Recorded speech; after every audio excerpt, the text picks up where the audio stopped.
Hello everybody and welcome back to another episode here on the Hermitcraft Mesified server, and we're going to start this episode off with a little bit of a boogie. I'm going to boogie down, check out my arms. Kind of looks like I'm dancing a little bit, doesn't it?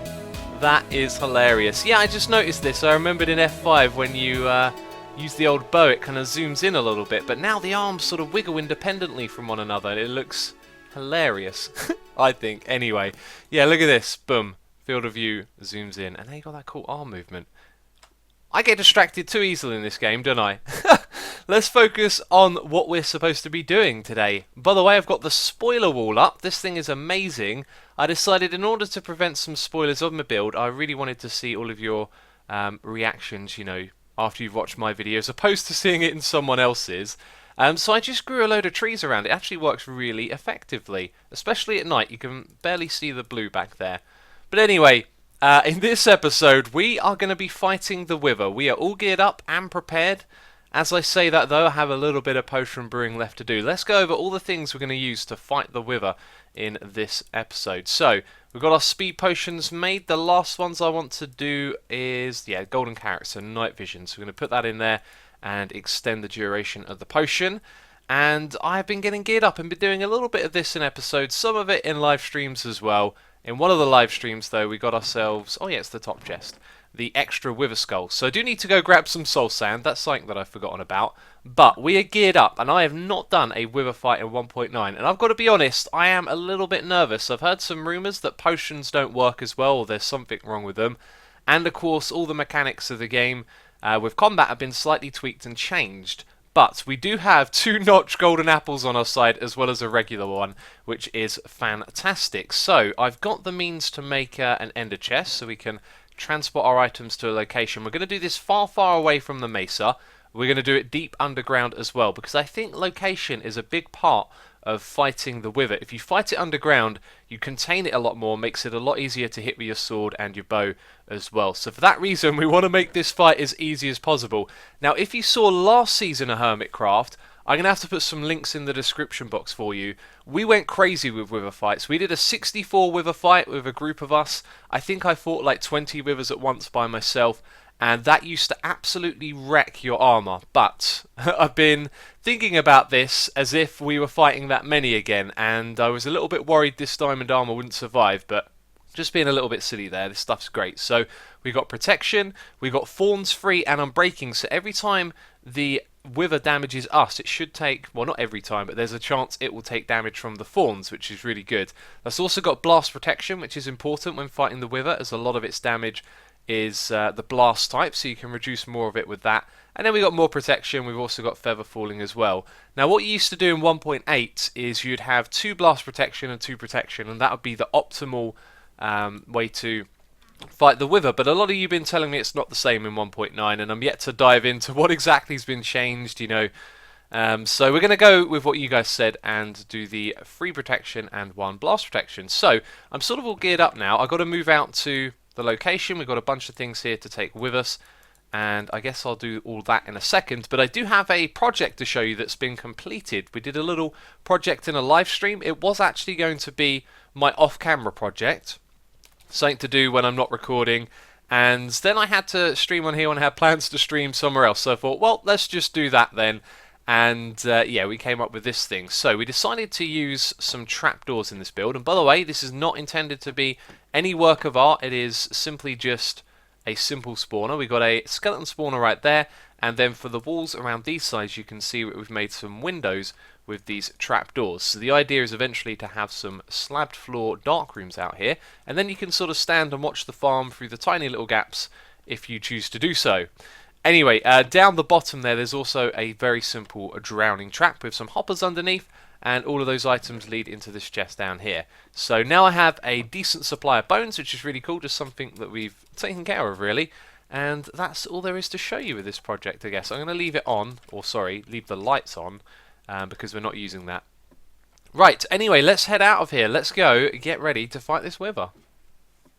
Alright, we've set up a little outpost underground. We are over at the mesa for mining. All the way up there is where the mesa is on the surface, and down here, down below, is where we're going to fight the Wither. However, I'm going to dig in this direction by like maybe 50 blocks or so, because my thinking is if I do get killed, I want to respawn. And that reminds me, better set my spawn quickly. It is night at the moment, which makes it super convenient. And I'll tell you what, that water is right in the way.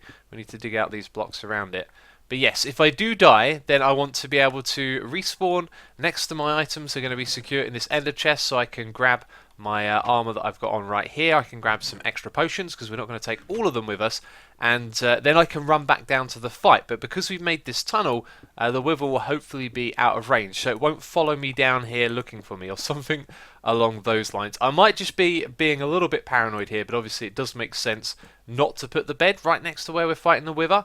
And I need to grab some iron while I'm down here as well, because once we get our beacon, we're going to need a lot of iron blocks, and I don't think I have enough at the moment, so I might call on the help of some of the other hermits to help me out with some temporary iron blocks so that we can make use of the beacon. And yes, believe me, we're going to make good use of the beacon in this episode. Anyway, let me get this dug out. Let's fight this wither. Are you nervous? I am absolutely nervous right now. Have not done this in 1.9, and it's just nerve-wracking. I don't know how this is going to go. I can't help but feel it's going to be considerably harder. Anyway, we have 2 of our skulls down. Before we place the last one, let's think about this carefully. I can't hear any lava in this area, and I have turned up my personal volume a bit. I've got the volume low because the wither makes a lot of noise, but I can't hear anything, and I think that means it's safe to say the bucket is probably not going to be needed on the hotbar.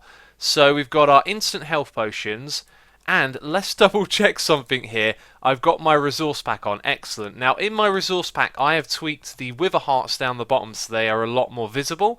Some people don't like that, some people think that's part of the challenge. To me, the visibility of trying to see how many hearts you actually have when you're withered is not very fun. So therefore, I think it's alright to change that, and I haven't changed it drastically. It just makes it a little easier, or at least clearer for me to follow. So, I have forgotten a potion type here, haven't I? I have forgotten strength. Let's go grab that.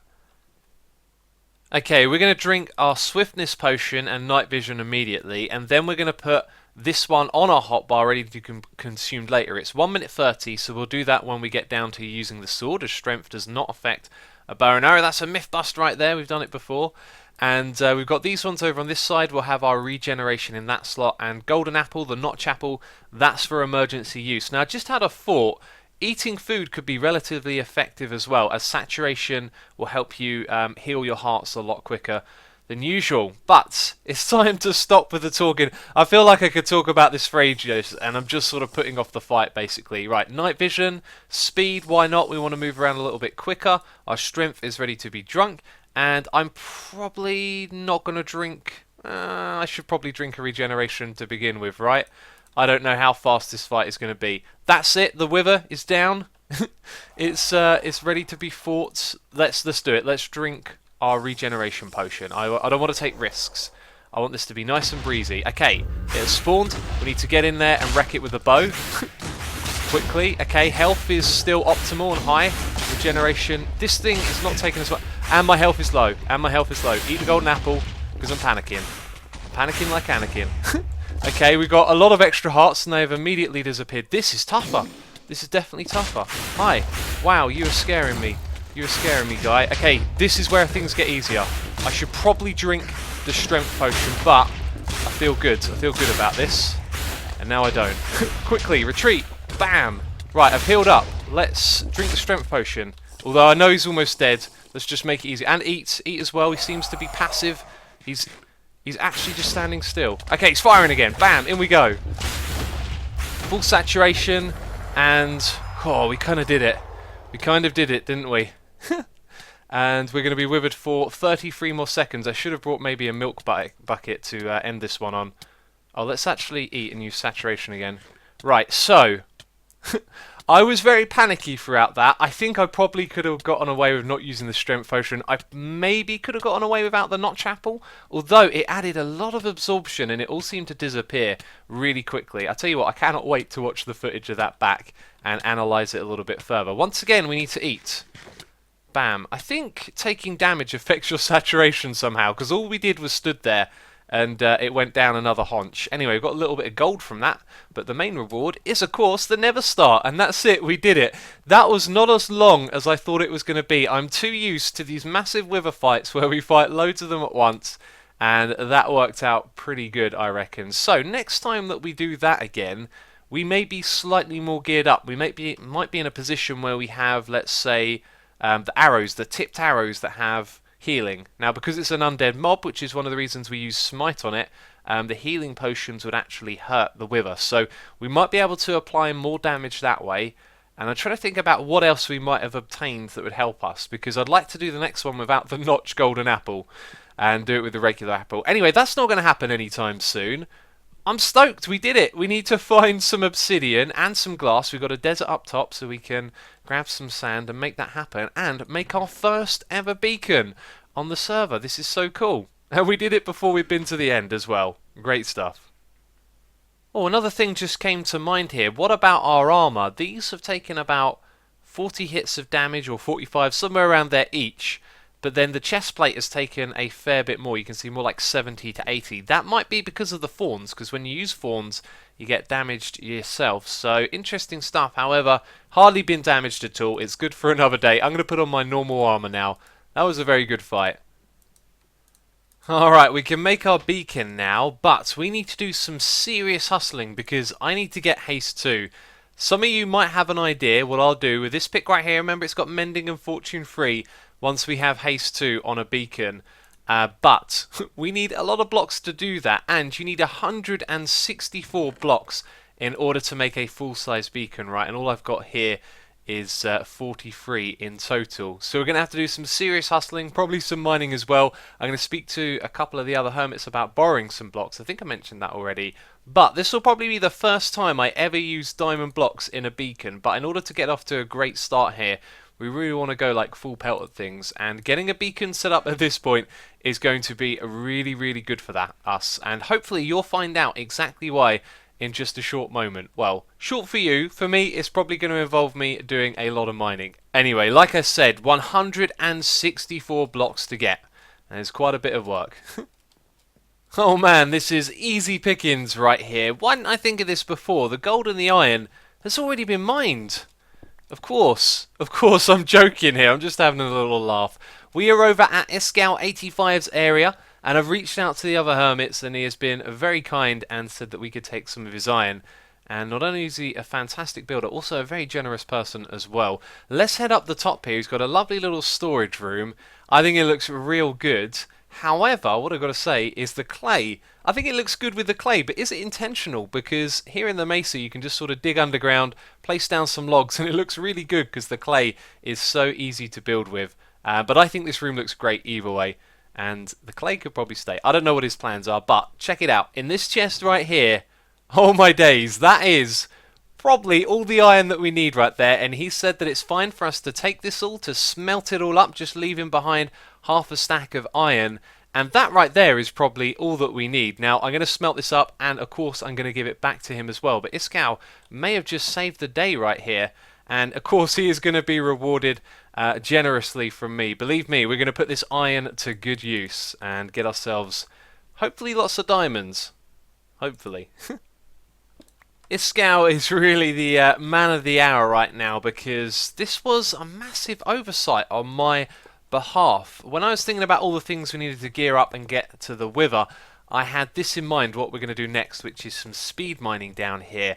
And I never really thought about the blocks for the beacon, and there's so much that goes into this. I was thinking about it. You've got a layer of 9x9 at the bottom, that's 81. Above it, a layer of 7x7, which is 49. Then 5x5 is 25. 3x3 at the top is 9. Altogether, that's 164 blocks.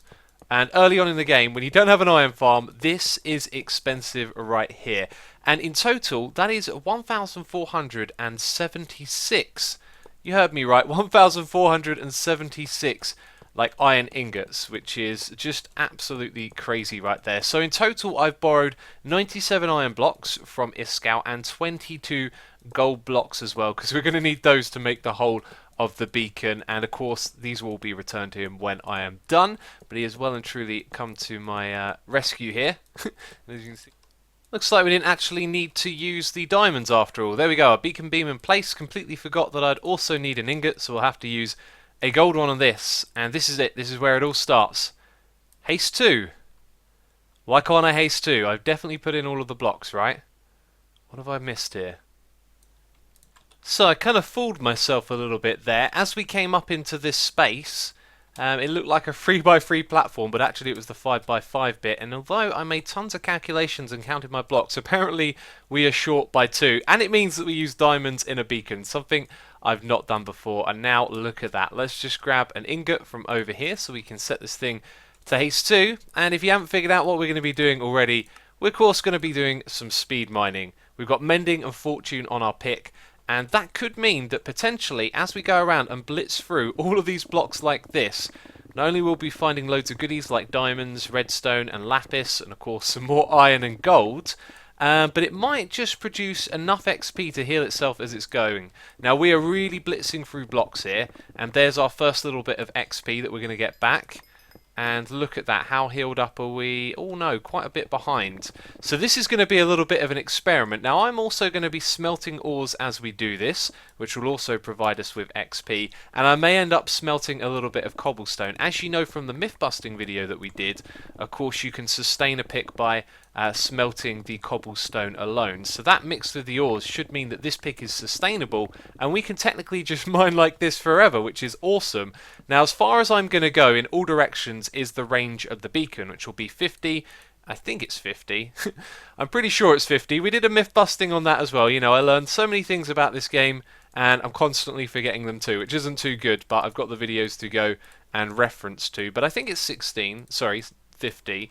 And we'll go, yeah, basically as far as we can in each direction at this level right here, which is 11. It'd probably be better to be maybe one level further down, although that's a branch mining technique. Now this method right here, I really do like it. Of course, Etho I think was the first guy to think about mining like this, and this is what I call a fun technique for mining, because I've actually done some comparisons with this before. I think it was on Hermitcraft, or maybe I just did them off camera, and speed mining is not as effective as branch mining is. And what we used to do on Hermitcraft when we first got our beacon was set it up in a fresh area, and then I would branch like this. I would just go full pelt. I'd have like fire resistance on and a few other potions like night vision, so we wouldn't be placing down torches or slowing ourselves down with those activities, and we'd just go as far as the beacon range, unless you hit dirt, as far as the beacon would go in one direction, then we would go across by a couple of blocks like this, and then we would come back in the other one. So we'd sort of cover the entire range of the beacon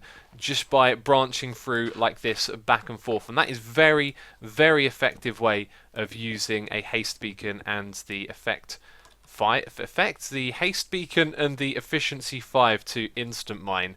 But we're not going to do that today. Maybe soon we'll do that when we need some resources. We'll do a little run, we'll time it and see how much stuff I can get in a short amount of time. But today is about just hanging back, chilling out, having a little bit of fun, and mining all of these resources with absolute ease. And just based on what we've done so far, we have not got a lot of XP back in return. We are probably going to be smelting a lot of these resources. So it's a good thing that I brought these furnaces along with us. Well, I am both stoked and gutted right now. I'm stoked because check out all this area that we've cleared out. We've still got more to do. That wall over there is as far as I can go in that direction, so there's some over there. I mean, it's really hard to see actually, isn't it? But if I move over there, you'll probably see it a little bit closer. And yeah, there's still like more to be removed in this corner, and all the other walls as well haven't gone as far back as I can go. So we'll be back over here doing some more mining in the future. The reason that I'm gutted is because I wanted to make a time lapse, and I was looking forward to editing it. You know, we had loads of footage of us picking up diamonds, mining loads of the good redstone and lapis, and I went to edit the footage and it's been recorded as a live stream. So I'm thinking, okay, the video quality isn't going to be as good, that's alright. But no, for some reason it's like captured a quarter of the screen. And I'll actually put a little overlay so you can see exactly what I'm talking about, which is really disappointing. That means I literally can't make a time lapse now, and you guys know I love time lapses. A little bit of music, some cool Minecraft stuff going on, like, you know, mining all those diamonds. But unfortunately, I guess we'll have to save that one for another day when we come back over here. So I know you want to see how many we got. Check it out, tons and tons of cobblestone. No, that's not what we're here to see. We're here to see the diamonds, but there's all the other stuff. And I've actually run out of wood, which is one of the reasons that I decided to stop, because I can't even make torches at this point. Although there is like, there are some trees probably up on the surface, but we'll call it that for now. It was just about an hour and 5 minutes, by the way, so an hour and 5 minutes of doing this has yielded, voila, an insane amount of redstone. Absolutely insane. Almost 2 stacks of diamonds, plenty of iron. I say plenty, actually, not enough to replenish this thing right here. I'm going to have to dismantle this and give it back to Iskau at some point. I think he's away at the moment, so I might have this for a couple more days, which means I'll spend more time down here mining. But it doesn't look like doing this is going to replenish that. Anyway, a crazy amount of materials right here. I reckon this was a terrific idea, but the best thing of all is, of course, look at it. It's just fully healed. And you know what? I started off with a little bit of cobblestone in these furnaces for extra XP. You don't even need it. All of the redstone and diamonds and lapis and coal that you get at this level right here is enough. It's absolutely enough to do this. Although, that being said, I have been smelting up all of my gold and iron as I've gone along, and that's probably helped as well. But there you go. I think mending is an extremely powerful enchantment, and this was well and truly worth it. Oh man, check it out. We are back at base, and I was chatting to Joe Hills about this little bridge that we had over here. Eventually I'm going to build something real fancy over there, but he wanted to make it a little bit wider for his horse to go across. Looks like he's got some fancy diamond armor over there, and what are we calling this thing? A flimsy bridge? Basically there was this... Oh, he just got teleported back over there. Where's his horse? That was odd. Oh, and there... What? Some voodoo magic going on here. Looks like there's some signs as well. So a long time ago, on the first Hermitcraft season, Joe made an unstable stable for his horse. It was a stable building that was made together with gravel and torches, and basically if you removed one torch, the whole thing would fall apart. Intentionally unstable temporary bridge to purple residential. Yeah, and then so when I'm ready to work on my bridge, I think I can just remove like a sign or a torch, and then the whole thing will fall down, which is really cool. Cannot wait to see that in action. In fact, I think it might be that torch over there is the one that we take out. Hey, do you know what? The green of those spruce trees looks really cool as I just walk through here. Now, I've been thinking about what to do on the inside here, been messing around a little bit. Maybe some green leaves in the roof. It would be a little bit unexpected and unusual, but I really love that colour. It goes ever so good against the grey and also against the blue as well. So we might have an idea for a colour theme there. Of course, we're going to be working on this in the coming episodes. I've got more ideas for this build that's going to connect up to other ones. And right now, though, we're going to grab a few things, drop them off for Iskau as a way of saying thank you for letting me borrow the blocks. Alright, you recognise this place, don't you? It hasn't been too long since we were here, at least for you. It's been a bit longer for me, and this is just a way of saying thank you. This isn't a repayment for the blocks that we use. Like, these don't count. I'll give him all of his blocks back, but as a way of saying thanks for helping us out, those are now his. And also, when I was making this chest, I was looking around for a crafting bench for a while. It's right here in the middle. I don't know how I didn't see it. Anyway, that is going to be it from me this episode of Hermitcraft. If you liked what you saw over here in Iskau's base, be sure to check him out. There'll be a link in the description box down below. And I guess I'll see you in the next episode. Hope you're looking forward to it. I'm excited for the next one. Having a great time here on Season 4 Mesified. Yeah. So anyway, if you enjoyed the video, leave a like as always. Thank you so much for the support, and I'll see you in the next episode. Bye-bye.